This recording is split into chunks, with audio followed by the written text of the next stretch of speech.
मैं महाराज से निवेदन करना चाहता हूं कि कौन किसके साथ द्वंद्व करेगा, किसका युद्ध किसके साथ होगा, इसका चयन मेरे पास ही करें।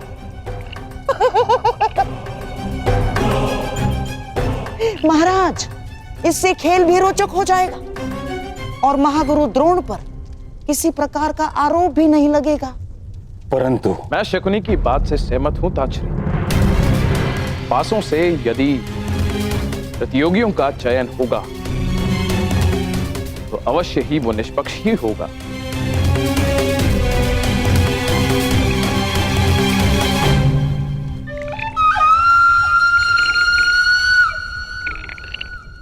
तो फिर यह निश्चित रहा, कल रंगभूमि में राजकुमारों के बीच प्रतिस्पर्धा होगी। किंतु स्मरण रहे कि प्रजा को कदापि यह ज्ञात नहीं होना चाहिए कि जीतने वाला हस्तिनापुर का युवराज होगा।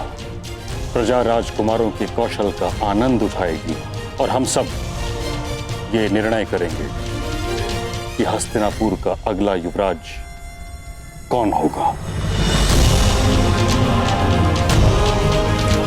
कौन होगा सर्वोत्तम योद्धा।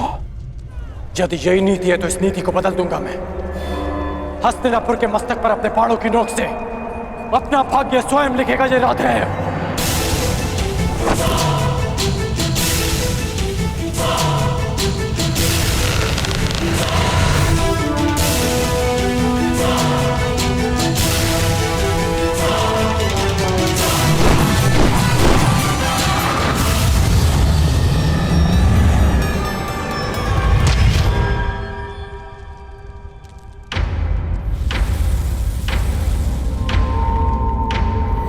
ये हस्तिनापुर की राजसभा में किसने आक्रमण किया? यह आक्रमण नहीं, किसी के आगमन का संदेश है। आचार्य द्रोण, इस बाण पर गुरु परशुराम का चिन्ह है। परंतु महामहिम, गुरु परशुराम के दो जीवित शिष्य आप और मैं इस राज्यसभा में उपस्थित हैं, तो फिर यही प्रश्न मुझे विचलित कर रहा है आचार्य द्रोण।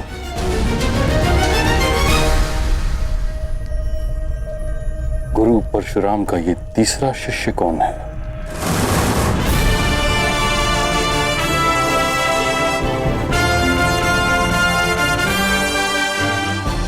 अब समय है कौशल के प्रदर्शन का।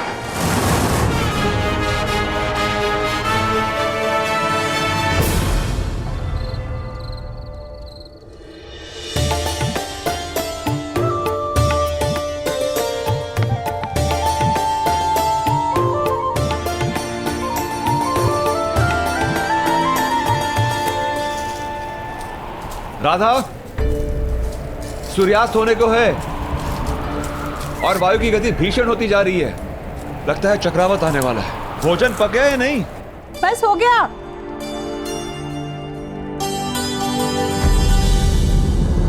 हे महादेव, ये किस धुन में खो गई मैं?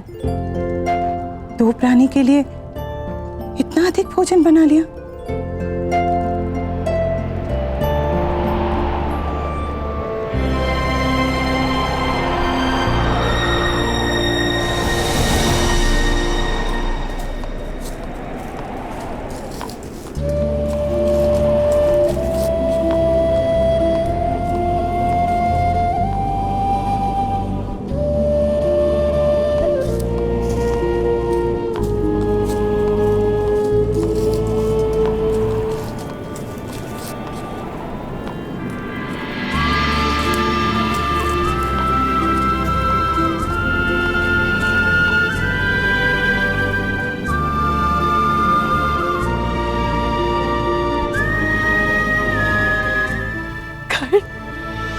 राधे कर्ण माता।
आ गए पुत्र। हाँ माँ, मैं आ गया।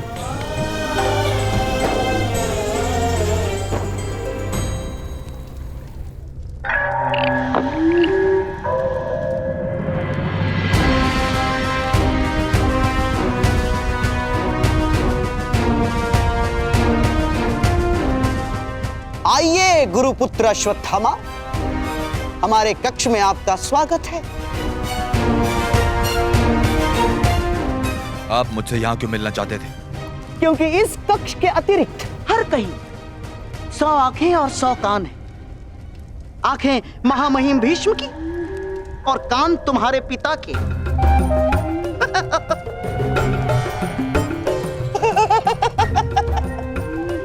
और यहाँ इस कक्ष में हमारी बात सुनने और देखने वाला कोई नहीं।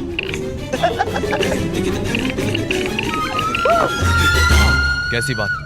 यही कि कल की रंगभूमि में आप किसे विजयी होते हुए देखना चाहते हैं?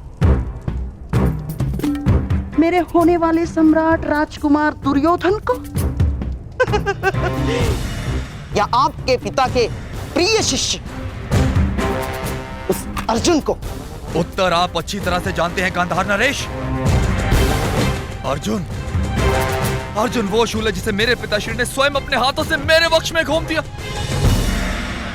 पिताश्री ने सदैव उसे अधिक प्रेम दिया, जन्म मुझे दिया, परंतु एक पिता की धरोहर, अपना सारा ज्ञान उसे सौंप दिया। निश्चित रूप से अश्वत्थामा उस अर्जुन की पराजय देखना चाहता है। कल की स्पर्धा में कुमार दुर्योधन ही विजयी होने चाहिए। जिन लोगों के शत्रु एक हों, उन्हें आपस में मित्रता कर लेनी चाहिए अश्वत्थामा।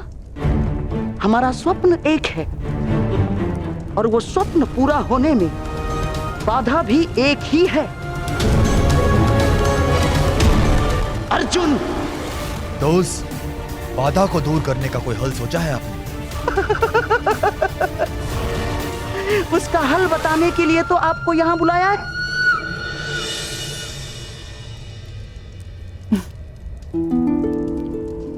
क्यों? आश्रम में भरपेट भोजन नहीं मिलता था? मिलता था, परंतु उसमें माता के हाथ का स्वाद नहीं था।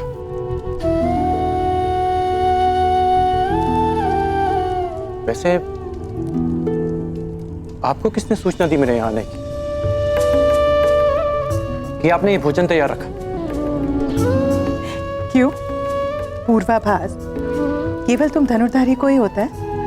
तुम लोग शब्द सुनकर लक्ष्य का आभास कर लेते हो, किंतु माता का अपने पुत्र के लिए आभास सबसे अधिक शक्तिशाली होता है।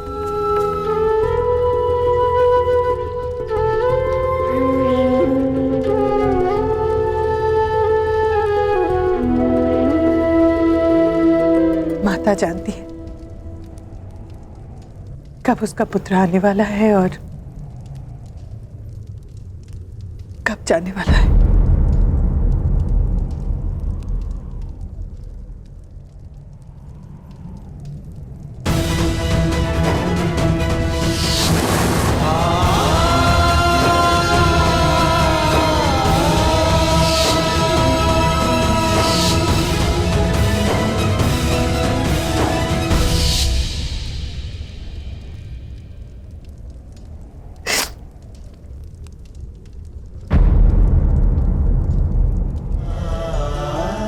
आभास भले ही ना हो,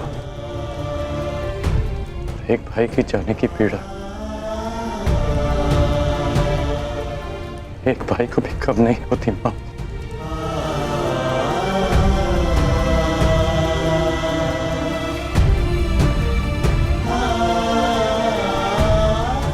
ये बताओ, प्रशिक्षण कैसा रहा तुम्हारा? गुरुदेव को अधिक सताया तो नहीं? आप विषय को टाल रहे हैं।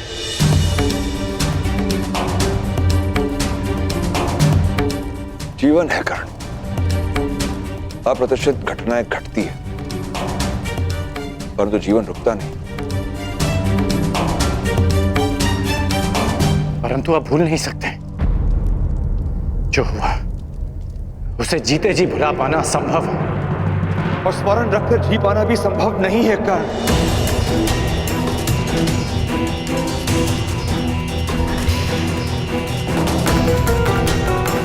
वो क्षत्रिय हैं, राजकुल के लोग हैं, उनके पास बल है, अधिकार है। हम छोटे लोग हैं कर्ण, ना हमारे पास विरोध का बल है, ना ही प्रतिकार का अधिकार। और उनके पापों का दंड ईश्वर देगा उन्हें। भगवान, ईश्वर, विधाता, कब तक न्याय पाने के लिए उनके सहारे बैठे रहेंगे आप लोग? न्याय मांगा नहीं जाता, उसे छीन लिया जाता।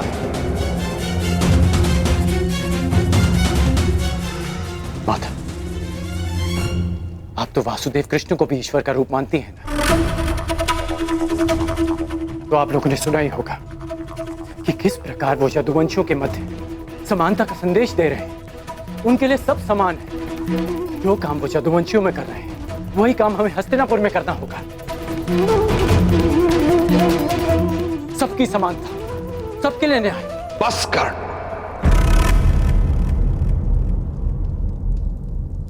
तनिक नहीं बदले तुम। परंतु पिताश्री, तुम एक सूत पुत्र हो, सूत पुत्र। संसार के सर्वश्रेष्ठ सारथी बन सकते हो, यही तुम्हारा प्रारब्ध है। न्याय राजकुल का अधिकार है, उसे उन्हीं के पास रहने दो। संसार के सर्वश्रेष्ठ सारथी बन सकते हो, यही तुम्हारा प्रारब्ध है। न्याय राजकुल का अधिकार है, उसे उन्हीं के पास रहने दो। देखा है उनका न्याय, वो न्याय जो शोन को मिला था। मेरे भाई की हत्या कर दी गई, उसे मार दिया गया था। इसे आप न्याय कहते हैं? न्याय और सत्य से भागते हैं आप लोग। इसलिए नहीं कि आप लड़ नहीं सकते, बल्कि इसलिए कि आप लड़ना ही नहीं चाहते।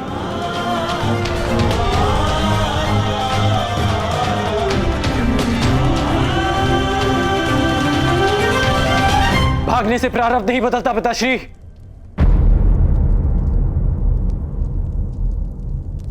आपका राधे नहीं भागेगा माता, नहीं भागेगा।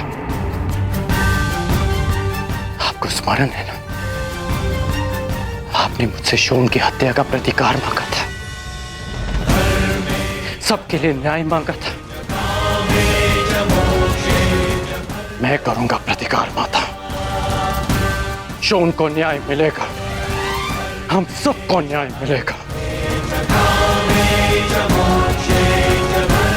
और अगर नहीं मिला तो मैं उस न्याय को अपने बाणों से छलनी कर, अपने रथ से बांधकर घसीटता हुआ आपके चरणों में ले आऊंगा। ये मेरा वचन है आपसे।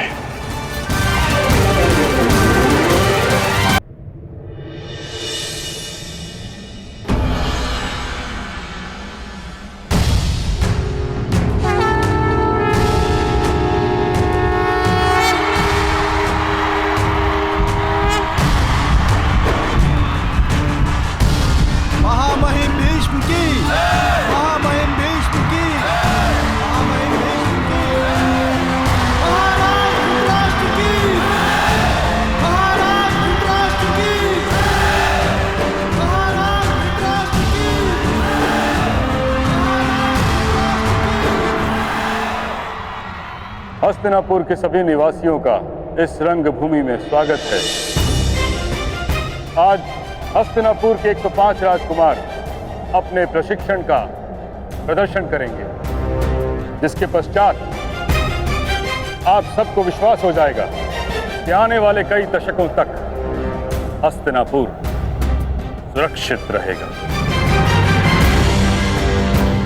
हर युद्ध से, हर आक्रमण से हस्तिनापुर की ओर कोई चुनौती नहीं दे पाएगा। यद्यपि हस्तिनापुर का कोई शत्रु अस्तित्व में नहीं है, और यदि है तो यह उसको चुनौती है कि भीष्म के साथ साथ हस्तिनापुर में 100 105 योद्धा उपस्थित हैं उसकी सुरक्षा के लिए। ताचरी इतना समय क्यों लगा रहे हैं विदुर? स्पर्धा प्रारंभ क्यों नहीं कर रहे? अब प्रतीक्षा नहीं होती। मैं दुर्योधन, मैं जानना चाहता हूं कि अब मेरा उत्तराधिकारी कौन बनेगा। हमारा सौभाग्य है कि हमारे समक्ष गुरु द्रोण उपस्थित हैं, जिन्होंने अपने शिष्यों को पाषाण खंडों से निखारकर रत्न बनाया। वो स्वयं अपने शिष्यों का परिचय दें। हस्तिनापुर के वासियों, मैं आज बहुत संतुष्ट हूं। मां महिम भीष्म ने मुझे 105 दीपक सौंपे थे और आज वो दीपक सूर्य के भांति चमकेंगे और हस्तिनापुर के आकाश को प्रकाशित करेंगे। अब आपके समक्ष वो प्रस्तुत होंगे जो 105 राजकुमारों में सबसे ज्येष्ठ हैं, धर्म और कर्म में चित, युद्ध में स्थिर कुमार युधिष्ठिर। युधिष्ठिर युधिष्ठिर कुमार युधिष्ठिर की, कुमार युधिष्ठिर की, कुमार युधिष्ठिर की,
आप सबके समक्ष प्रस्तुत होंगे हस्तिनापुर नरेश महाराज धृतराष्ट्र के सौपुत्र, जिनका नेतृत्व अजय योद्धा, गदा युद्ध में प्रवीण महाराज कुमार दुर्योधन। दुर्योधन कुमार दुर्योधन की, कुमार दुर्योधन की, कुमार दुर्योधन की, कुमार दुर्योधन की, कुमार दुर्योधन की।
ये स्वर कैसा कुंती? पुत्र दुर्योधन ने अपने गदा के प्रहार से भूमि पर गहरी दरार डाली है दीदी।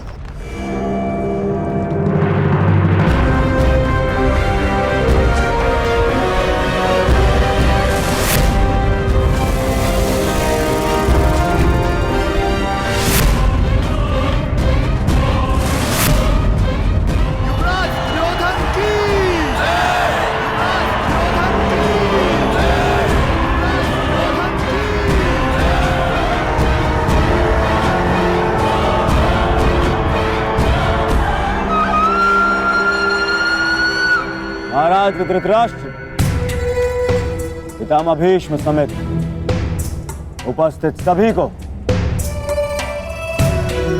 दुर्योधन का प्रणाम।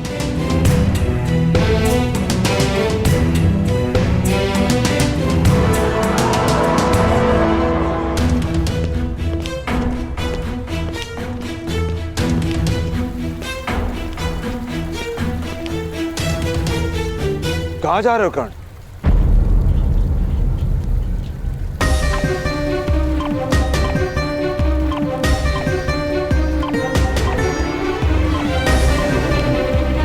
उत्तर आप जानते हैं, कुमारों का प्रदर्शन देखने जा रहा हूं।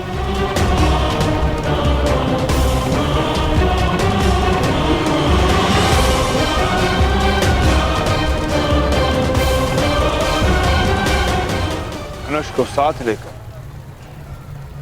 तुम कहीं नहीं जा रहे हो।